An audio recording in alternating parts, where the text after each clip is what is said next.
Muy buenas tardes, bienvenidos un día más a Todo es Geopolítica, bienvenidos al programa en el que les contamos, repasamos y sobre todo analizamos todo lo que sucede en el tablero geopolítico, con todas las miradas puestas en Estados Unidos ante la apertura de los colegios electorales, donde empezamos a conocer los primeros resultados, como por ejemplo el empate a 3 en New Hampshire, y a la espera de conocer más datos, más resultados en este día clave, ya no solo para Estados Unidos, sino también para todo el mundo, todos pendientes de Trump y de Kamala Harris. Son los dos nombres propios en el día de hoy. Enseguida les contamos todo lo que sucede en torno a las elecciones. Miramos también a Oriente Medio con Irán, que recula mientras Israel sigue en alerta total. Y, por supuesto, miraremos a lo que pasa en el conflicto en Ucrania con Vladimir Putin, el presidente ruso, que se abre de nuevo a negociar. Empezamos hablando, en este caso, de últimas horas. El ministro de Asuntos Exteriores de Rusia, Sergei Lavrov, ha advertido este martes a la Organización del Tratado del Atlántico Norte que no tome acciones agresivas contra Rusia. Afirmó que Moscú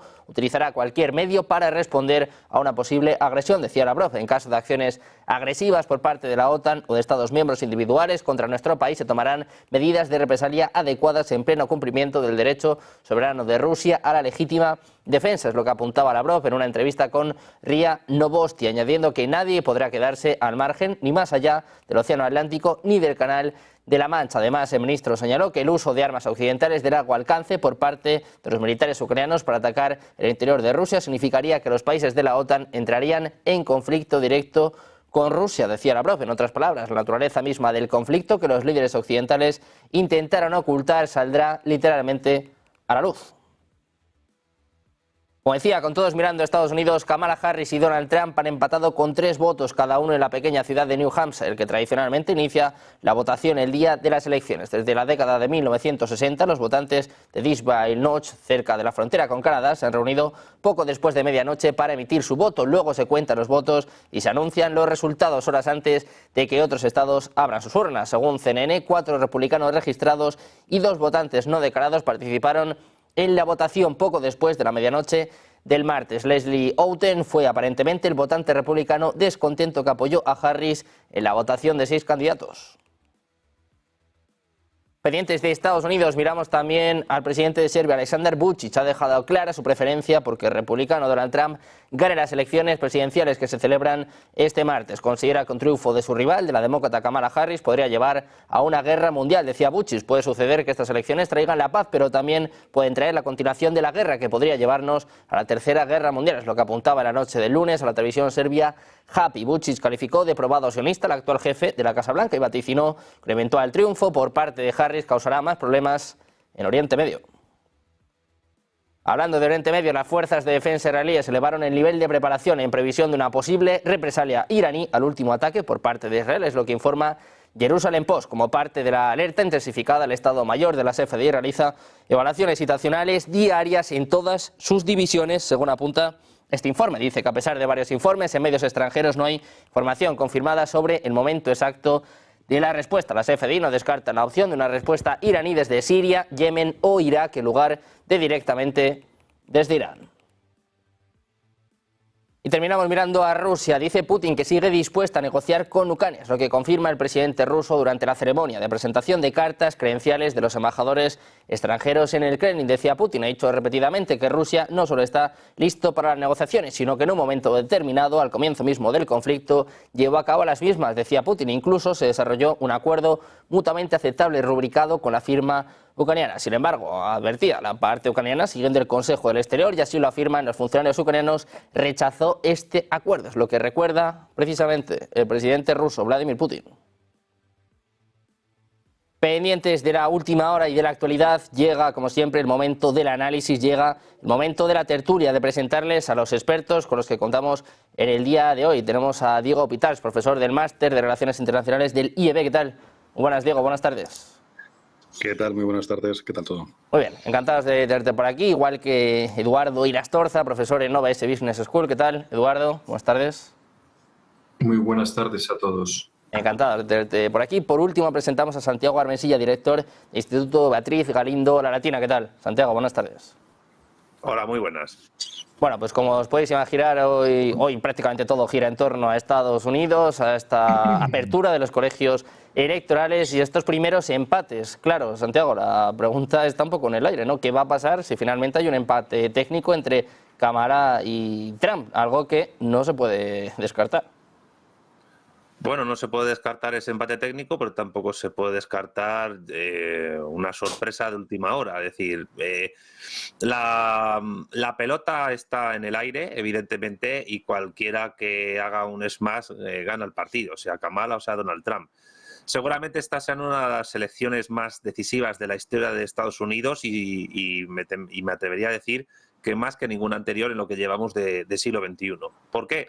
Por cuestiones de política interna, evidentemente, cuestiones que tienen que ver con el desempleo, con la necesidad de reindustrializar el país, con la inflación, con el crecimiento de la pobreza, con la cuestión de la inmigración y también y sobre todo, y por eso estamos hablando en este programa, por cuestiones de política exterior. Es decir, seguramente en lo que se refiere al conflicto Israel-Palestina no habrá muchos cambios, salvo quizás algún tipo de iniciativa que pueda tener Trump con respecto de Kamala Harris, pero sí va a ser determinante en lo que ocurra entre Ucrania y Rusia una victoria de uno de los dos. Trump se muere por tratar de separar a Moscú de Pekín, de separar a Putin de Xi Jinping. Otra cosa es que lo pueda conseguir porque la última cumbre de Kazán ha solidificado mucho las relaciones entre Rusia y China, pero evidentemente Trump cree que puede convencer a Rusia de que a Estados Unidos es mejor aliado de ellos que China. Y Kamala Harris yo entiendo que seguiría, salvo sorpresa, con las tendencias de política exterior que Joe Biden ha seguido, porque son las que lleva a cabo el Partido Demócrata y la mayoría de lo que algunos llaman el establishment del poder en Estados Unidos. Perdón. Con lo cual, la verdad es que hasta que no acabe el proceso de conteo electoral no vamos a saber qué va a ocurrir, ni vamos a poder analizar nada, pero evidentemente las posibilidades que se plantean sí indican que estas son unas elecciones que van a tener un impacto decisivo en conflictos geopolíticos internacionales que están en marcha, y no solo el de Ucrania. Creo que también hay que hablar de la posibilidad de evolución política que pueda haber en Irán, de la cuestión de Taiwán y de la ampliación o no de sanciones a Venezuela. Es decir, que se juegan muchos países que no van a votar a ninguno de los dos, se juegan su futuro también esta noche. Que estas elecciones en Estados Unidos van a ser fundamentales, como decimos, ya no solo para Estados Unidos, sino también para todo el mundo. Eduardo, más allá de entrar más tarde en estos conflictos geopolíticos, en cómo puede afectar la llegada de Trump o de Harris, un poco a tenor de lo que decía Vučić, el presidente serbio, sobre que una victoria de Harris nos llevaría a una tercera guerra mundial. Ahora mismo, ¿cuál es un poco tu sensación, Eduardo? Mi sensación es que parece correr mayor riesgo el mundo de un conflicto mundial con una victoria de Harris. Y creo que es así porque todos los conflictos en curso han alcanzado su máximo nivel durante la administración demócrata. Trump, lo hemos dicho muchísimas veces en este programa, no metió a Estados Unidos en ningún gran conflicto. Es más, está deseando sacarle de alguno de ellos. Antes se ha señalado que Trump se muere por conseguir separar a Rusia de China. Yo recuerdo el famoso libro de Brzezinski hace ya 30, 40 años, ¿no? Muchísimo tiempo, el gran juego, esa expresión tan de Rudyard Kipling en la que señalaba que el enemigo a batir era China y que la única opción que tenía Estados Unidos de acabar con China era poniendo de su lado a Rusia. En la última cumbre de los BRICS, pues ya se ha escenificado el mayor fracaso de Occidente en los últimos, iba a decir décadas, yo diría, pero desde la Segunda Guerra Mundial, y ha sido el hecho de que un país del norte global como es Rusia, pues esté alineado con posturas del sur global. Esto es un indudable fracaso a nivel diplomático de no solamente Estados Unidos, sino del resto de los países occidentales. Respecto a lo que ha dicho el presidente de Serbia, pues tiene todo el sentido del mundo desde el momento en que es una zona de conflicto latente y muchas veces de conflicto más que latente, ¿no? independientemente de que nos llegue noticia de ello o no. Es un país totalmente alineado con Rusia y un posible escenario de conflicto adicional al caso de que la guerra de Ucrania se perpetúe. Ya ha señalado que Rusia está abierta a la negociación, siempre ha estado abierta a la negociación. Recordemos los acuerdos de Minsk, ¿no? Pues en aquel momento se negoció y se negociaron unas condiciones que Ucrania incumplió, en el sentido de que no dio el margen de autonomía y desde luego tampoco le dejó tranquila a la población rusa que ocupaba el este de Ucrania, ¿no? O sea, que sentarse de nuevo a una mesa de negociación tiene todo el sentido del mundo. Que lo diga ahora tiene todavía más sentido. ¿Por qué? Porque son unas elecciones y es un mensaje de entendimiento con aquel que salga vencedor de esas elecciones.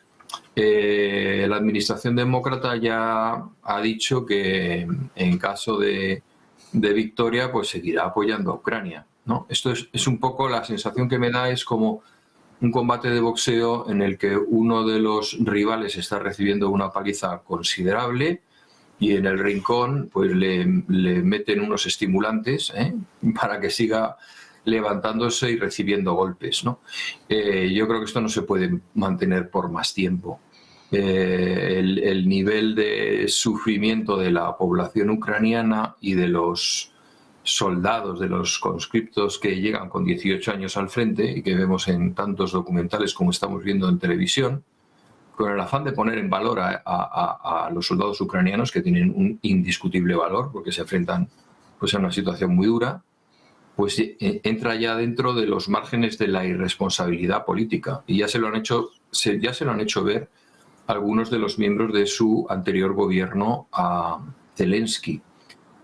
Hay que sentarse en esa mesa de negociaciones, gane quien gane, y desde luego alejar cualquier otro posible conflicto. Trump quizás es el único que ha sabido identificar que el gran rival es verdaderamente China, y no solamente a nivel económico, sino a nivel de expansión en un océano que consideran los americanos suyo, como es el Pacífico. Bueno, China quiere sus propias salidas al mar, quiere despejar esa posición de encasillamiento que le supone una parte de su territorio soberano como es Formosa, y abrirse a los mares, ¿no? Si gana Kamala Harris, pues yo creo que caerá en un error militar muy importante, y es tener abierto más de un frente al mismo tiempo. Si se perpetúa Ucrania, en el cual está en cierta manera en manos en manos de Zelensky, lejos de pensarse que Estados Unidos le dicta a Zelensky absolutamente todo, pues parece que empieza a ser al revés, no tiene mucho sentido. Luego tampoco tiene la iniciativa estratégica en el caso de Israel, porque está obligado a secundarle pase lo que pase. Algunos dicen, no, es que como llegan las elecciones la comunidad judía son votantes. La comunidad judía son mucho más que votantes en Estados Unidos, son la comunidad probablemente más rica y más influyente tanto en la economía como en los medios de comunicación, ¿no? Con lo cual van a seguir a la rueda de Israel. Si a esto sumamos un tercer conflicto en el mar de la China Meridional, que además a veces nos olvidamos uno de los principales motivos por el cual el mar de la China Meridional es un escenario de conflicto, y es la pesca. Es decir, más de 3.000 millones de personas que se alimentan de ese mar. Y el control de las aguas jurisdiccionales y de aquellas que se reclaman como jurisdiccionales es vital para que la población no pase hambre. Por ejemplo, en China. Esto lo tienen bastante claro, y de hecho están distribuyendo estratégicamente islas artificiales para reclamar los territorios anexos marítimos, ¿no? Y poder pescar en ellos. Tienen conflictos con Filipinas, tienen conflictos con Vietnam, tienen conflictos con todo el mundo. Y tarde o temprano, pues eso, igual que en el caso de Israel, también se subestima la importancia que tienen los recursos acuíferos, no hay agua para todos, por eso están atacando el norte de Beirut, por eso están en los altos del Golán, pues a veces razones tan simples como estas pues determinan decisiones de política exterior graves. Vamos a ver qué pasa más allá de New Hampshire, donde han votado pues 3 y el de la guitarra, por ahora, ¿no? Yo creo que, y en esto coincido con lo que se ha señalado anteriormente, que estas son las elecciones más determinantes desde la Segunda Guerra Mundial. Y las primeras en las que uno de los partidos políticos está absolutamente decidido a influir en la redacción de la Constitución. Es decir, si Kamala Harris hace todas las cosas que está prometiendo que va a hacer, van a tener un serio problema legislativo, porque en la Constitución hay muchas cosas que no las avala. Pues desde luego que hay mucho en juego en estas elecciones en Estados Unidos, ya no solo para ellos, sino también para todo el mundo. Diego, antes de entrar en más detalles, quiero saber un poco cuál es tu sensación en estos momentos. A ver, todas las comunicaciones nos dicen que hay un empate. Bien. Recordemos que cuando fueron las elecciones en las que se presentó Hillary Clinton, la dan como clara vencedora y se llevó una gran sorpresa. Entonces, yo ahora mismo no lo sé. Sí que es verdad que en los estados más que tienen más dudas, tienes Michigan, creo que es Wisconsin y no me acuerdo el otro, pues los últimos acontecimientos de los últimos días yo creo que han movido un poquito el voto hacia Trump. Entonces, de ahí que hace 2 días estaban todavía poniendo por delante a Harris y ahora está en empate. Yo ese empate me lo creo lo justo, porque es lo que yo digo. Parece muchas veces que la gente tiene miedo a decir que vota Trump. Entonces, yo creo que esas encuestas no sé hasta qué punto creérmelas.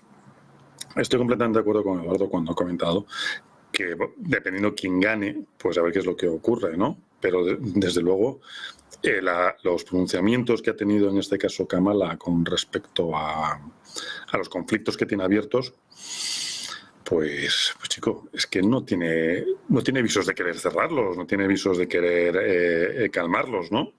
Y yo creo, fíjate que la posición ahora mismo de Rusia, ahora los comentó Sergio antes, esta apertura, disculpa, tengo bien algo en la garganta, esta postura de, oye, vamos a hablar, vamos a sentarnos, vamos a tal, yo creo que algo se huele, ¿no? Algo un poco más Trump que Harris, ¿no?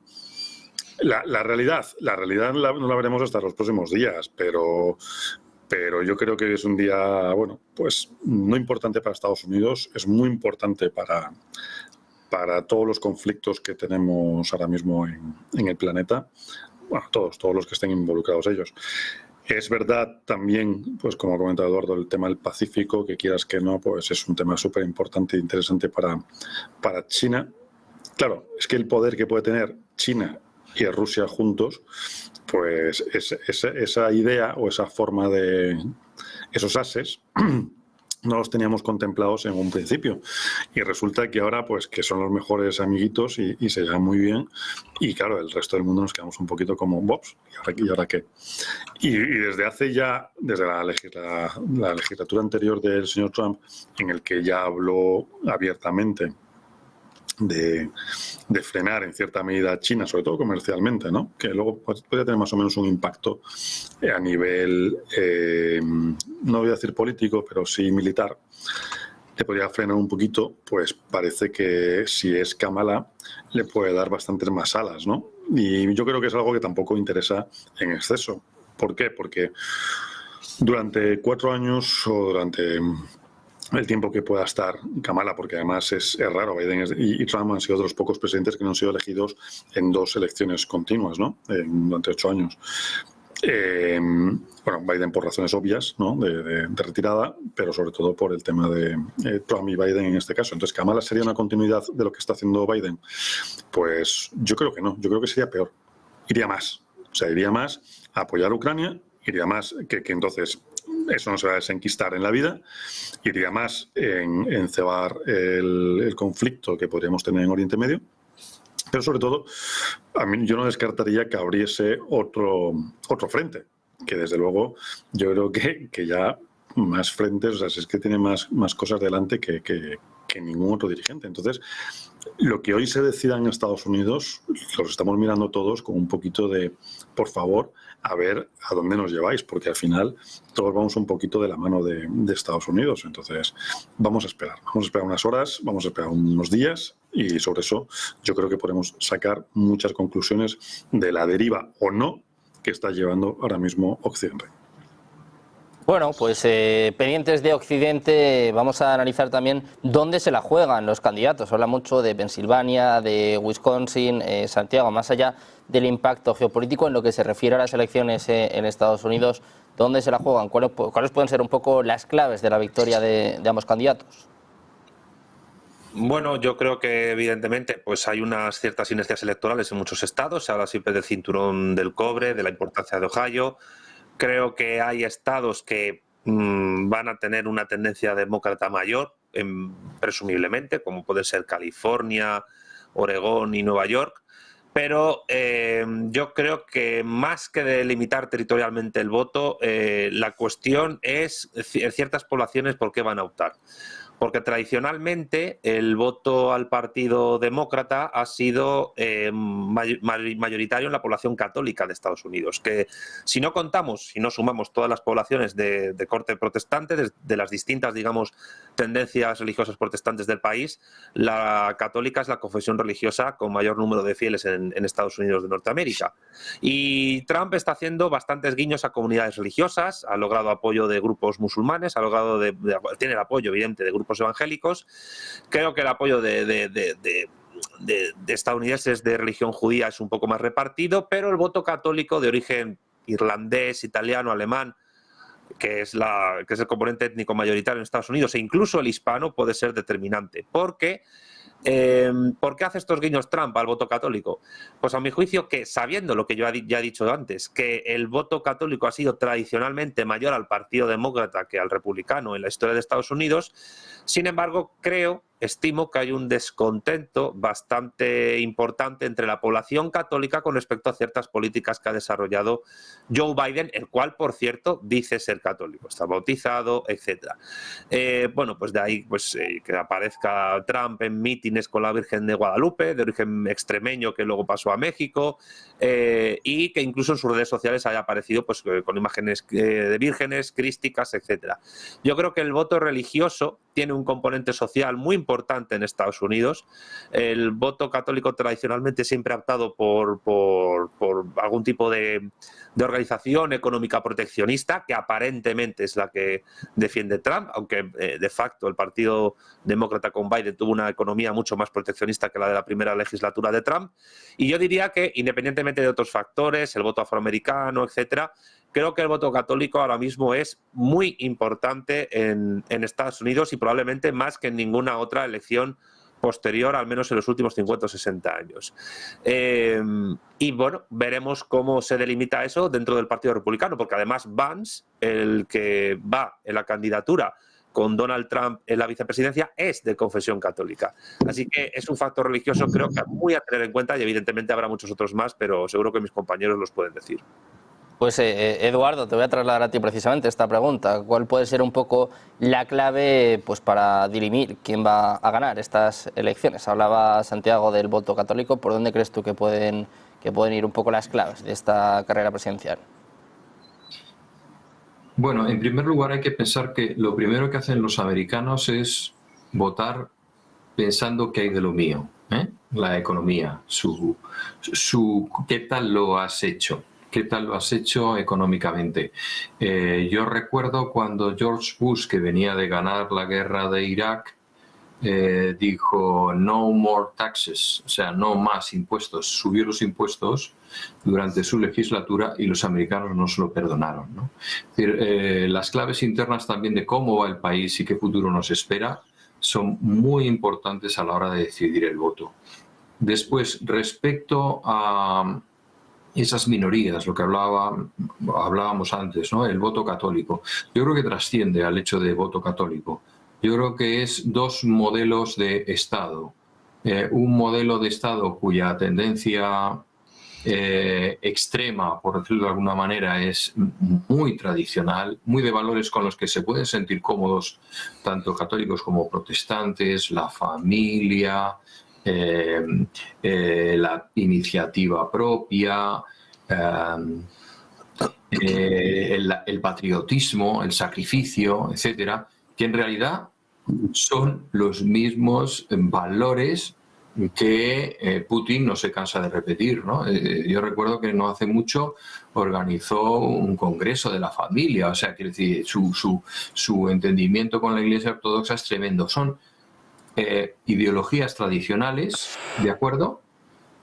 Mucho más en sintonía con lo que ha sido la historia de Estados Unidos, y por otro lado está el Partido Demócrata, que en el extremo tiene la ideología woke esta, de la que muchísima gente está hasta las narices, no solamente en Estados Unidos, sino en muchas partes del mundo, en donde anticipan, ponen por delante los aspectos ideológicos a los prácticos. Yo ayer estaba viendo un noticiero y estaban preguntando a unos electores en una cola del Partido Demócrata, ¿no? Hay que registrarse como votante por uno de los partidos, ¿no? Y decía yo, me parece muy bien que Kamala Harris esté hablando de ayudas en las hipotecas a la gente más desfavorecida. Bueno, a nosotros nos puede sonar estupendamente, nos puede sonar a música celestial, pero en los valores tradicionales de Estados Unidos eso no encaja. No encaja. Es decir, el Estado no es un Estado provisor, sino es un Estado que te permite llegar tan lejos como tu talento y tu esfuerzo te lleven, ¿no? O tus habilidades o tus malas mañas, también, ¿no? No voy a poner aquí que es maravilloso, pero eso es lo americano. Lo profundamente americano hasta ahora ha sido que la seguridad social prácticamente no exista. ¿Por qué? Porque somos un país protestante y creemos que cada uno encuentra lo que se merece en función del trabajo que hace y de la conducta moral que tiene, ¿no? Es así de curioso, ¿no? Eso está en las antípodas de lo que el Partido Demócrata defiende ahora. Con lo cual yo creo que en realidad, y una de las claves más importantes es el modelo de sociedad que defendemos. Porque, bueno, pues las cifras del Partido Demócrata no son malas. Las de Trump fueron mucho mejores, también hay que decirlo, en cuanto a empleo y en cuanto a la economía mientras estuvo en el poder. ¿Vale? Pero las cifras de la administración Biden, pues a Estados Unidos no le va mal. Hombre, tampoco le va mal porque le está dando la máquina de hacer billetes de una manera considerable, ¿no? Yo creo que el factor más importante es cómo es la América del futuro que yo quiero. Quiero que sea un país basado en unos valores de los que nos habla nuestra historia, o estamos abiertos a una nueva ideología, a un nuevo modelo, a una nueva ingeniería social. Y eso es lo que se va a decidir. Bueno, pues veo en nuestro chat, por cierto, ¿no?, que dice por aquí, si gana Cámara me pego un tiro en la cabeza. Hombre, tampoco es para eso, aunque sí que es cierto que hay mucha división social en Estados Unidos. Sí. Veremos también otra de las claves, Diego, sin ni mucho menos llegar a esos extremos, pero hay muchos que piensan que pase lo que pase, no van a aceptar los resultados electorales. Hay muchos que piensan que ni Harris ni Trump van a aceptar los resultados y que esto puede crear aún más división, más polarización en la sociedad estadounidense, que ya de por sí pues está muy dividida. Indudablemente, ninguno de los dos va a estar contento con lo que salga, pero vamos, eso yo creo que es una tónica habitual de cualquier elección, ¿no? Van a estar que si pucherazo, que si no pucherazo, que si tal, que si cual.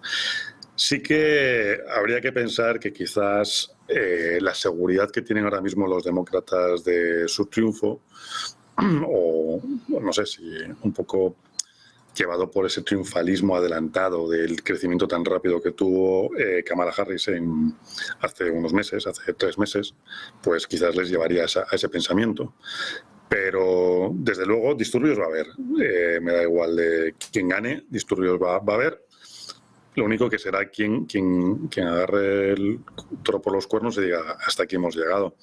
tenemos que pensar en simplemente pues quiénes van a votar a cada una de las partes. Bueno, ya lo han dicho Santiago y Eduardo, ¿no? Tenemos enfrente un Trump que su modelo económico está como más aceptado, sobre todo por la clase más media, vamos a ver, media trabajadora, principalmente, que aceptan más su modelo económico y su visión de hacia dónde voy yo económicamente.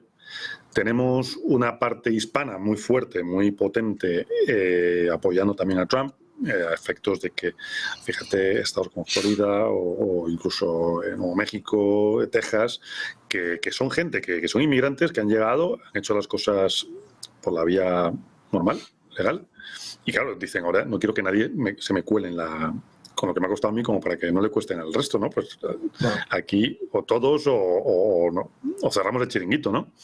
Pero sí que es verdad que, por ejemplo, Kamala se ha movido muy bien por las vías de llegar a la población afroamericana, pero es curioso porque, y Trump se lo dijo en un debate, ¿no? Le dijo, pero tú no eres india y ahora eres negra, o cómo va la historia, ¿no? Entonces, claro, ante la situación que parece un poco de sainete, ha calado en la población tanto de unos como de otros. Pero, y luego, claro, hay que tener en cuenta que Trump es también en ese aspecto un poco más tranquilizador, más apaciguador, pues también se está llevando el voto, pues eso, de los musulmanes y como se ha apuntado antes, a toda la población también cristiana, ¿no? Y católicos, bueno, cristianos en general. Sí que es verdad que no podemos pensar en un momento determinado si el ganador va a conseguir hacer todo lo que quiere, pero desde luego lo que sí que va a tener que hacer el ganador es reparar las cosas que se romperán al día siguiente con los disturbios. De eso lo tengo yo, vamos, no claro, cristalino. Con todos mirando a Estados Unidos, si os parece, vamos a mirar pues precisamente los conflictos geopolíticos en los que va a influir el resultado iba a decir de esta noche, el resultado de los próximos días. Vamos a mirar a Oriente Medio. Santiago, te quiero preguntar por la tensión entre Irán e Israel. Sabemos que, bueno, Trump es bastante más cercano a Netanyahu, sabemos que Harris, bueno, según muchos, ¿no?, amenazaría con extender aún más este conflicto en Oriente Medio, pero la última hora pasa por la tensión entre Irán e Israel, con Israel que ayer elevaba su estado de alerta, sobre todo para las fuerzas de defensa israelíes, mientras Irán habla de una respuesta adecuada. Algunos pensaban que iba a ser justo antes de las elecciones de Estados Unidos. De momento parece que esta opción la descartamos, ¿no, Santiago? De momento, pero bueno, el día sigue rulando y vamos a ver cómo acaba.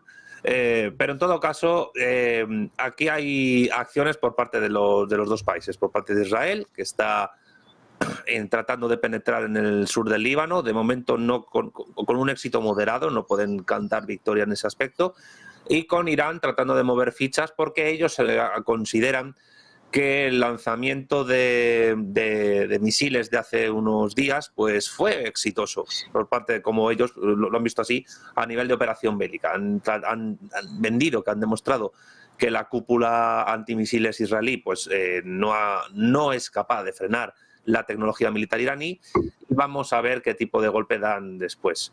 En todo caso, yo creo que por la parte que le toca a Irán, consideran que ninguno de los dos candidatos a la presidencia de Estados Unidos puede garantizar una bajada de tensión en la zona.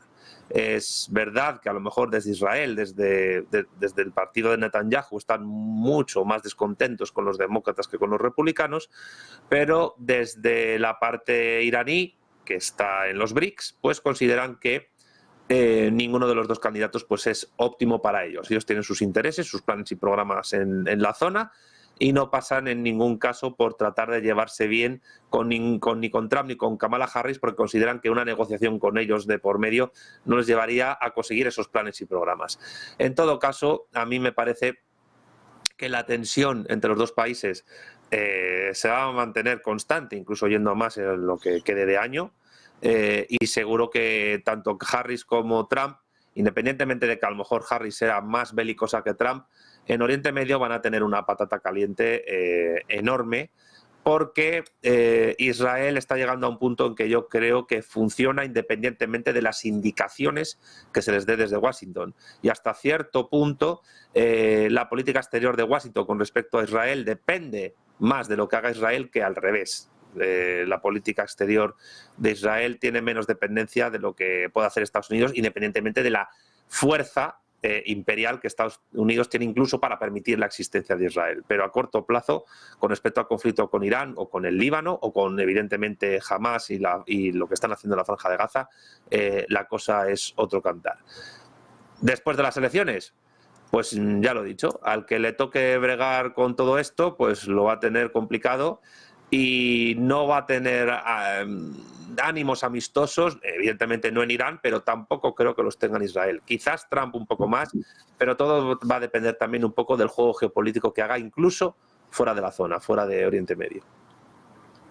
Bueno, pues con todos pendientes de Oriente Medio, de esta esperada respuesta por parte de Irán, todos mirando también a lo que haga Israel más allá de sus ataques en Líbano. Por cierto, se reportaban ataques también de nuevo en Siria en las últimas horas. Eduardo, te quiero preguntar por esto, por la tensión entre Irán e Israel, y si crees que va a escalar después de las elecciones, gane quien gane.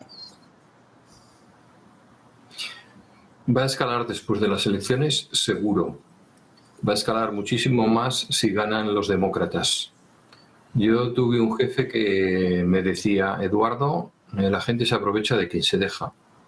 Netanyahu le ha dictado a los demócratas, voy a dejar de hablar de Kamala, porque Kamala es un icono, cada vez que abre la boca pues es un desastre, ¿no? Vamos a hablar de la administración de Kamala.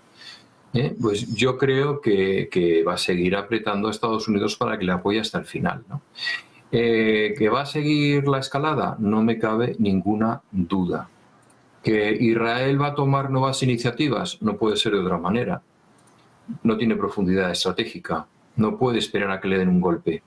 Y tampoco va a permitir, y esto ya lo ha explicado por activa y por pasiva Netanyahu, pero yo creo que en eso está alineado todo el pueblo de Israel, excepto los 4 que salen gritando en el telediario, ¿no? No vamos a permitir que Irán tenga poder atómico. Y cada una de estas palabras se va a cumplir. No vamos a permitir que Irán tenga poder atómico. Si eso significa devolverlos a la edad de piedra, lo haremos. Si eso significa una guerra de 40 años, la tendremos. Vamos a tener una guerra de 40 años y de 50 y de 60, seguro. No será con átomos, como decía Negroponte, es decir, con tanques, tal, pero la guerra en el ciberespacio, la guerra digital, eso va a ser una escalada brutal.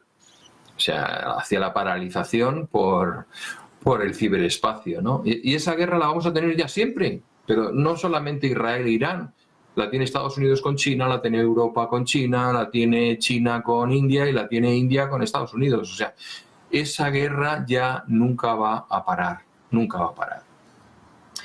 Y lógicamente, pues Israel está esperando a ver qué pasa, porque bueno, pues porque si gana Trump, pues le concede el crédito que se merece aquel que fue el primero en reconocer a Jerusalén como la capital del Estado de Israel.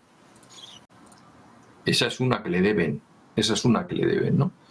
Entonces, bueno, Trump es un negociador y bueno, pues a lo mejor se saca un conejo de la chistera. Lo que yo sí tengo claro es que la administración de Kamala va a seguir a la rueda de Israel, pero vamos hasta a donde les lleve, como si les lleva a lo más profundo de Mongolia en la ofensiva, ¿no? O sea, quiero decir, no hay ninguna duda. Bueno, pues más allá de las dudas, más allá de la tensión en Oriente Medio y también, sobre todo, pendientes del papel de Estados Unidos, Diego, ¿qué esperas tú de este conflicto entre Irán e Israel después de estas amenazas por parte de Irán? Y también en Israel, por cierto, que se hablaba de un posible ataque preventivo. O sea, que vemos que los dos siguen con sed de venganza. Llevan así eones, ¿no? Pero sí que es verdad que durante las 2 últimas semanas ha sido cuando más han dicho, oye, te voy a atacar, yo voy a hacer un ataque preventivo, te voy a atacar, yo voy a hacer un ataque preventivo, y así. Fíjate, yo era de los que pensaba que iba a ocurrir algo antes de las elecciones norteamericanas, ¿eh? O sea, yo reconozco que me he equivocado en este sentido, porque pensé que iba a haber algo más contundente, ¿no? Más gordo. Están un poco a expensas de a ver quién gana. Bueno, pues ya a estas alturas no creo que lo hagan hoy.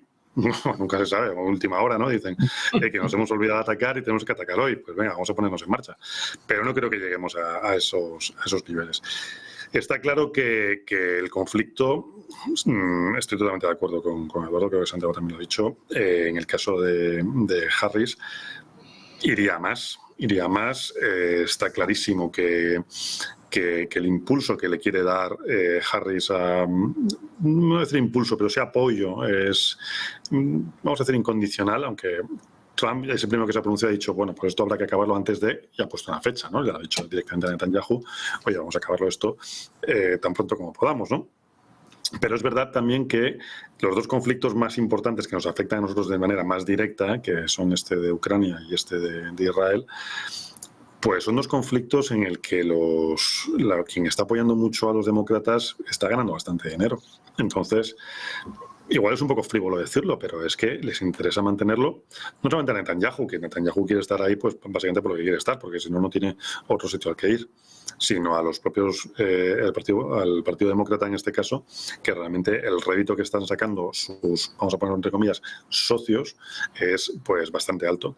¿Crecerá? Sí. ¿Ucrania se parará? No. Esa es un poco la visión que yo veo con respecto a estos dos conflictos.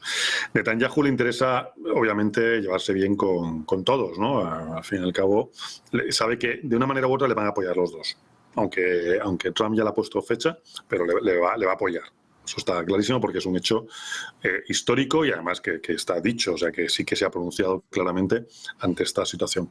Pero también es verdad que Kamala parece que, como dice Eduardo, la administración de Kamala actualmente, pues sí que parece que su idea es no solamente continuista, sino también un poco más amplia, ¿no? Quiere llegar un poquito más allá. El objetivo, tener más presencia, tener más consumo armamentístico, sea lo que sea, desde luego es tremendo que por unos intereses partidistas quieran seguir en un conflicto de estas características, teniendo en cuenta que realmente lo único que hacen es destrozar países. Pero bueno, no sé qué nos sorprendemos a estas alturas del siglo XXI, pero bueno, es con lo que tenemos que convivir y ante lo que, por eso decía antes, qué importancia tiene quien gane o quien no gane para darle más peso, más presión a un conflicto a otro y sacar más o menos rédito de uno y otro. Pues precisamente hablando de conflictos que se extienden, que se alargan en el tiempo, para terminar vamos a mirar al conflicto en Ucrania, donde ya sabemos sin duda pues, que una llegada de Trump por lo menos suavizaría algo la postura de Rusia. El propio Putin hablaba en las últimas horas diciendo pues, que Rusia siempre ha mostrado su voluntad de negociar. De hecho, volvía a hacer alusión a los acuerdos de hace 2 años, los acuerdos de Estambul, que se rompieron, según muchos, a tenor de las indicaciones de Boris Johnson. Santiago, te quiero preguntar por esto, por el conflicto en Ucrania y cómo podría influir una llegada de Donald Trump a la Casa Blanca. Hombre, no para solucionarlo en 24 horas, pero seguramente sí que habría un acercamiento de posturas, ¿no? Bueno, yo creo que las 24 horas mentales de Trump pueden ser 1 mes, 2 meses, no lo sabemos. Pero yo sí creo que él va a hacer todo lo posible si llega a las elecciones para poder ofrecer a cambio algo a Putin de que se aleje de China y de que deje pues, a Ucrania en paz, entre comillas, porque yo, vamos a ver, por ciertas declaraciones que hizo Trump hace meses, no descartaría que Trump, de nuevo en la Casa Blanca, le ofreciera a Putin, a cambio de todo lo que he dicho, pues extensiones de terreno ganadas a Ucrania e incluso más. Es decir, unos acuerdos de Minsk donde la extensión de Ucrania como Estado soberano se vea muy mermada por parte de Rusia y de esta manera, de manera ya prácticamente de facto, Ucrania deje de ser el segundo estado más extenso de Europa continental, porque después de la Rusia europea, Ucrania, que era hasta hace 3 años pues, el estado, el segundo estado más grande de Europa, antes incluso que Francia, que es un poco más grande que España, pues evidentemente vería muy recortado su territorio y veríamos qué tipo de concesiones territoriales le daría Trump a Putin a cambio de todo esto. La cuestión es, y eso es lo que habría que preguntarse, en el hipotético caso de que Putin aceptase ese intercambio de cuestiones diplomáticas y geopolíticas y de territorio en la negociación con Trump, ¿qué papel jugaría China ahí? y qué negociación, digamos, subterránea tendrían Rusia y China con respecto a lo que Trump le ofrezca. Es decir, ¿se va a quedar parado Xi Jinping en el caso de que Trump haga esto? Porque claro, lo que busca evidentemente Trump es destruir los BRICS. Lo ha dicho en plena campaña electoral. Y para él destruir los BRICS, el núcleo de ello es básicamente separar a Rusia de China. Mientras que los demócratas lo que quieren es balcanizar Rusia para luego balcanizar China, lo que Trump quiere es, sabiendo que no puede entablar un conflicto bélico directo con China y tampoco con Rusia, lo que necesita es romper los BRICS entre los dos más importantes aliados y desde ahí poco a poco carcomer el resto de alianzas de los BRICS. La cuestión es, ¿se va a quedar China con los brazos cruzados? O incluso, más interesante sería la pregunta, ¿acaso China no tiene un plan B o un plan C en el hipotético caso de que esto ocurra? ¿Acaso China no habrá hablado con Rusia sobre estos hipotéticos escenarios? Y en el caso de que Putin pudiera traicionar, que podría darse, no lo sé, a China, porque a lo mejor consideran desde Pekín que Moscú no es de fiar, ¿qué otra estrategia tendrá China? ¿Será más agresiva con respecto a Estados Unidos? Por ejemplo, respecto al patio trasero que controla de una manera bastante ferviente, de manera indirecta en Brasil y también un poco en Argentina con Milei y de manera prácticamente directa en México. Pues los movimientos geopolíticos que pueda haber después de la jornada electoral de hoy en los próximos años van a ser tremendamente interesantes. Claro que también cabe otra hipotética pregunta. ¿Puede Donald Trump fiarse de Vladimir Putin? Creo que es algo que solo se va a responder de manera empírica, es decir, en el momento en que todas estas cosas ocurran. De momento, por ahora, solo podemos hacer hipótesis y en todo caso seguro que se van a dar escenarios en el caso de que Trump gane. Si gana Harris, pues yo creo que la continuidad con Biden va a ser la misma, incluso de manera más agresiva, porque ella querrá demostrar que es una jefa de Estado completa, más que preparada. La primera mujer presidenta en la historia de los Estados Unidos de Norteamérica, es algo que se va a vender a la progresía mundial de una manera bastante atroz, pero evidentemente ella incluso va a tratar de demostrar que es más que Biden, porque también Biden pues, ha demostrado un cierto desdén hacia ella. Pero en el hipotético caso de que gane Trump, yo creo que estas preguntas que yo formulo pues pueden ser interesantes y ver cómo se van a responder, porque el juego diplomático es una extensión del juego geopolítico y viceversa. Y evidentemente una cosa es lo que se dicen en la cara a los presidentes de los gobiernos y otra gente, otros jefes de Estado, y otra cosa es lo que se hace por bambalinas, que eso ya es cuestión de periodistas e historiadores, evidentemente. Bueno, pues mirando a otra de las claves, ¿no? ¿Qué va a pasar con los BRICS? ¿Qué va a pasar con esta alianza de Rusia y China? Eduardo, lo mismo te quiero preguntar. Si Putin en este caso se puede fiar de Trump y sobre todo si van a poder solucionar este conflicto en Ucrania. Pues fíjate, yo creo, mirando atrás en la historia y la manera de ser de los pueblos, el entendimiento de Rusia y China es un entendimiento contra natura. Eso para empezar.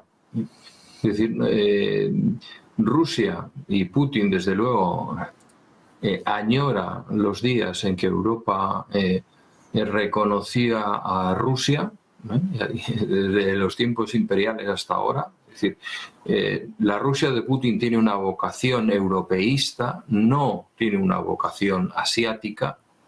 Creo que eso vaya por delante. En segundo lugar, si gana la candidata Kamala Harris y con ello su gente, la paz en Ucrania no va a existir. Y no va a existir porque no es una persona que se pueda permitir negociar y porque no sabe hacerlo. O sea, que estamos sobrevalorando un poco en los medios las capacidades de esta señora, y la verdad es que da lo justo, y su trayectoria profesional pues tampoco nos habla de una lumbrera, ¿no? Precisamente, ¿no? E incluso pues cuando tiene que hablar en público, como ocurre en el programa de la CNN, dicen corten, que está metiendo la pata, ¿no? Yo creo que no puede negociar, no puede negociar, o sea, tiene que mostrarse, lo han señalado mis dos compañeros, tiene que mostrarse más severa, más rígida, más fuerte que un hombre, más fuerte que Biden. Es la primera mujer y tiene que demostrar que los tiene bien puestos. Eso para empezar. Mientras que en el caso de Trump a mí me recuerda un poco a Nixon, en el sentido de que de Nixon dijeron lo mismo tanto Brezhnev como Mao Zedong. No comparto ninguna de sus ideas, pero con este hombre se puede negociar. Con este hombre se puede negociar. Y se puede negociar porque su profesión es negociador. Es negociar. Lo mismo te vende un piso, que te vende un proyecto, o te vende un resort. O sea, cualquier cosa. Es un negociador. Es un negociador. La gente que le atribuye una ideología, yo creo que sobrevalora la capacidad de reflexión de Trump en ese sentido. O sea, él es un vendedor y es un vendedor excelente. Y como buen vendedor se puede entender mucho mejor con Putin y con Xi Jinping. Muchísimo mejor. Así que yo, sinceramente, creo que se despejarían bastantes más dudas en el caso de que ganara Trump. No digo que sea lo mejor para el mundo, pero si hay algo que atenaza los mercados, la economía y las vidas de las personas, es la indefinición y la falta de confianza en lo que va a ocurrir. O sea, y he de decir que en ese sentido las propuestas demócratas son una caja de sorpresas. Yo no sé lo que me viene. Trump es mucho más predecible, incluso en sus butats y en sus salidas de tono. Pues con todos pendientes de Trump y de Harris, vamos a mirar también algunas de las previsiones de los principales medios. Ya les adelanto, 9 de 10 están dando la victoria ahora mismo a Kamala Harris. Tenemos con nosotros a Alma Navarro, que nos trae esta última hora. Veía reírse a Eduardo. Cuéntanos un poco cómo van estas previsiones de los principales medios de comunicación. Pues vamos con ellas. Efectivamente, la mayoría dan la victoria a Harris, pero una victoria muy ajustada. Hay que recordar que para que haya una victoria tiene que haber 270 votos electorales y, por ejemplo, ese es el resultado que da Kamala Harris, 538. Kamala Harris, 270 votos electorales. Donald Trump, 268. También da la victoria por un voto electoral más a Harris, Nate Silver, 538. Harris, 271 votos electorales, Trump 267. Decision Desk dice que Trump gana, es el único, en este caso el único medio que da la victoria al candidato republicano Donald Trump, 275 votos electorales para él, para Harris 263. Si seguimos con pronósticos, la de Sabato Crystal dice que Harris gana con 276 votos electorales y que Trump pierde con 262. The Economist da la victoria a Harris también por esos 270 votos electorales exactos. Repetimos que es el mínimo que se necesita para ganar. Donald Trump conseguiría 268. Y el medio que da una victoria más amplia a Kamala Harris es Election Daily, que dice que la candidata demócrata conseguiría 292 votos electorales, una victoria holgada, y que Trump conseguiría solamente 246 votos electorales. Sergio. Bueno, pues ante de estas encuestas lo tendría bastante complicado Donald Trump. Saldremos de dudas en las próximas horas o seguramente en los próximos días. Diego, antes de terminar, quiero saber cuál es tu valoración de estas encuestas de los medios de comunicación. 9 de 10 le dan la victoria a Harris. Bueno, muy apresuradas, ¿no? O sea, al final están abriendo, como aquel que dice, los colegios. No se conoce el medio o de dónde sacan la información. 9 de cada 10 es un dato, todo se ha dicho, bastante alto. No sé qué medios son. Sabemos que ocurre como en todos los países, quienes son más afines o menos afines a determinados pensamientos políticos.